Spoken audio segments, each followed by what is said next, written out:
ಈ ಬೆಕ್ಕು ಬಂತು, ಬೆಕ್ಕು ಬಂದರೆ ಅಪಶಕುನ, ಬೆಕ್ಕಂದರೆ ಅಪಶಕುನ ಅಂತ ಹೇಳ್ತಾರೆ. ಅದೇ ಅಪಶಕುನದ ಬೆಕ್ಕನ್ನೇ ಮನೆ ಒಳಗಡೆ ಸಾಕ್ತಾರೆ. ನಿಯತ್ತಿನ ನಾಯಿನ ಮನೆ ಹೊರಗಡೆ ಇಡ್ತಾರೆ, ಕಳ್ಳ ಬೆಕ್ಕನ್ನ ಮನೆ ಒಳಗಡೆ ಇಟ್ಕೊತಾರೆ.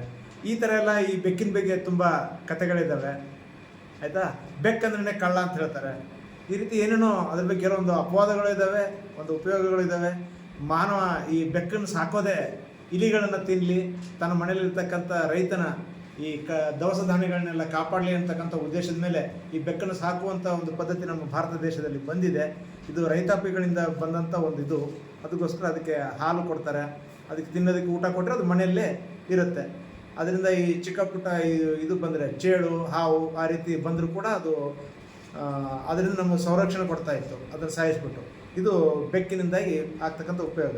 ಈ ಬೆಕ್ಕು, ಇದೇ ಬೆಕ್ಕು ಅಡ್ಡ ಬಂದರೆ, ಅದೇನೋ ಹೇಳ್ತಾರೆ ಅಪಶಕುನ, ಆ ಬೆಕ್ಕು ಅಡ್ಡ ಬಂದರೆ ನಿಲ್ತು ಬಿಟ್ಟು ಹೋಗಬೇಕು ಸ್ವಲ್ಪ ಹೊತ್ತು ಅಂತ ಹೇಳ್ತಾರೆ. ಇದ್ರ ಬಗ್ಗೆ ತಾವೇನು ಹೇಳ್ತೀರಾ? ನೋಡಿ, ಸ್ಪಷ್ಟ ಏನಂದರೆ, ಮೊದಲು ಈಗ ನೀವೇನು ಹೇಳಿದ್ರಿ ಆಗ ರೈತರ ಬಗ್ಗೆ ಅನ್ನೋ ಸತ್ಯ.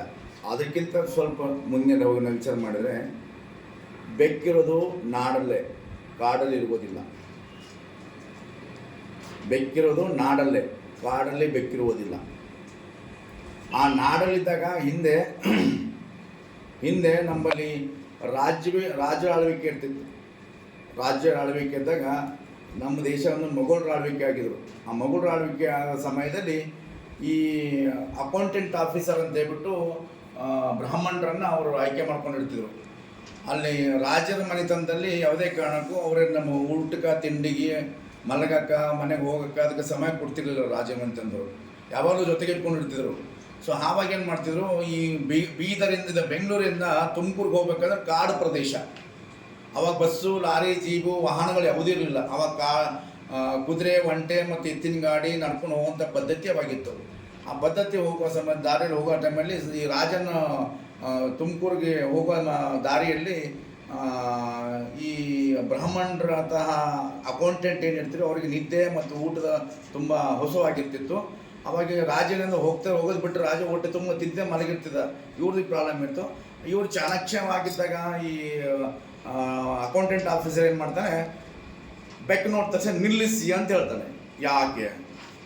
ಇದನ್ನು ಬೆಕ್ಕು ದಾಟಿ ಹೋದರೆ ನಿಮ್ಮ ರಾಜ್ಯಕ್ಕೆ ಮತ್ತು ನಿಮ್ಮ ಇದಕ್ಕೆ ಕುತಂತ್ರ ಬರುತ್ತೆ, ಕಂತು ಬರುತ್ತೆ, ಕುಂದು ಬರುತ್ತೆ ಅಂತ ಹೇಳ್ಬಿಟ್ಟು ಕತೆ ಕಟ್ಟಿ ಹೇಳ್ತಾರೆ.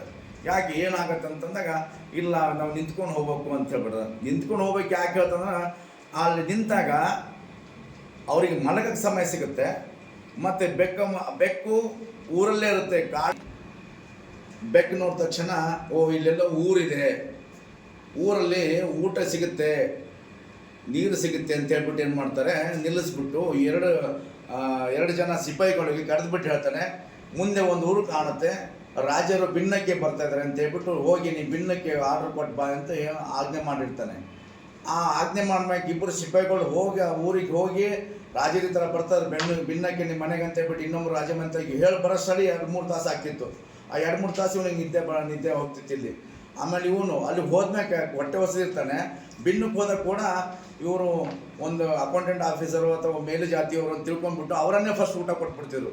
ಎಲ್ಲಿ? ಆ ರಾಜ ಮನೆತನದಲ್ಲಿ ಊಟ ಮಾಡ್ಕೊಂಡ್ಬಿಟ್ಟು ಈ ರಾಜ್ಯಗೆಲ್ಲ ಸೈನಿಕರೆಲ್ಲ ಊಟ ಮಾಡಿ ಹೊರಗೆ ಬರೋಷ್ಟರಲ್ಲಿ ಅವರು ಊಟ ಮಾಡಿ ಮತ್ತೆ ಮಲಗ್ತಿದ್ರು. ಹಾಗಾಗಿ ಈಗ ಈ ಸಮಯಕ್ಕೆ ತಕ್ಕಂತೆ ಅವನು ವಿಶ್ರಾಂತಿ ಪಡೆಯೋ ಸಲುವಾಗಿ ಅಡ್ಡ ಬೆಕ್ಕು ಮೊದಲು ನಿಲ್ಲಬೇಕು ಅಂತ ಹೇಳಿ ಒಂದು ಪದ್ಧತಿ ತಂತು ಹೊರತು, ಬೆಕ್ಕಿಗೆ ಅಡ್ಡ ನಿಲ್ಲಕ್ಕೆ ಜನಗಳು ಓಡಾಡೋಕ್ಕೆ ಯಾವುದೇ ಪ್ರಾಬ್ಲಮ್ ಇಲ್ಲ, ಏನೂ ತೊಂದರೆ ಇಲ್ಲ, ಏನೂ ಆಗೋದಿಲ್ಲ. ನನ್ನ ಜೀವನದಲ್ಲಿ ಇಲ್ಲಿವರೆಗೂ 5,000 ಮೇಲ್ಪಟ್ಟು ಅಡ್ಡ ಬೆಕ್ಕು ಬಂದಿದೆ. ಬಟ್ ನನಗೇನು ಆಗಿದ್ದು, ಚೆನ್ನಾಗಿದ್ದೀನಿ. ಇದು ತೆಳಗಿನ ಭ್ರಮೆ ತೆಗೆದು ಬಿಡಬೇಕು ಮನಸ್ಸು ಮೊದಲು, ಅದರಿಂದ ಏನೂ ಪ್ರಾಬ್ಲಮ್ ಆಗೋದಿಲ್ಲ. ಇದು ಸತ್ಯ. ತುಂಬ ಚೆನ್ನಾಗಿ ಹೇಳಿದ್ರಿ. ತಮಗೆ ಧನ್ಯವಾದಗಳು.